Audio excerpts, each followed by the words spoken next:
You've reached the end of the course. Great! But you might still have some big questions left.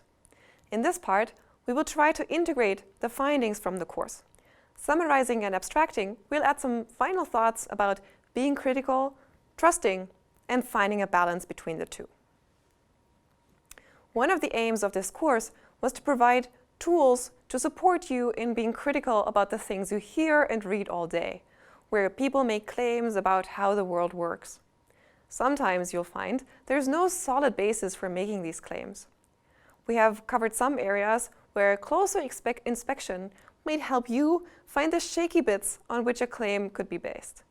This means you can now be critical in assessing the claim of others and look more closely at claims before you decide whether to believe them or act accordingly. On the other hand, though, this course is also about trusting. We've also covered the perspective of how to build solid insight and reasoning on which robust claims can be based.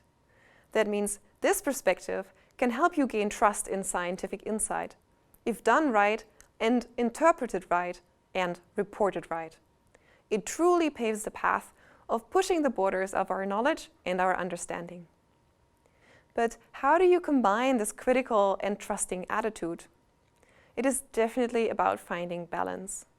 Surely, in your everyday life, you won't have the time to critically follow up on every single claim you see, to find out if it's trustworthy. Sometimes you might not even want to know if there are shaky bits to some claims you are being confronted with.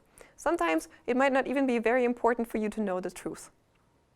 Nevertheless, when it does matter, such as when you're making decisions that could have a big impact on things you value, let's say your health, your finances, your relationships, your voting decisions, your career choices, and so on. In those cases, you might want to look more closely. In science, we have to take the most rigorous route towards the truth that we can. And while we work on getting to the next big shift in understanding how the world works, we need to be rigorous in applying the methods we currently rely on. This course has given you an overview of one of the most important scientific methods at the moment, experiments. So thank you for taking a look at how experiments work and why they are pretty great. Have fun applying your knowledge.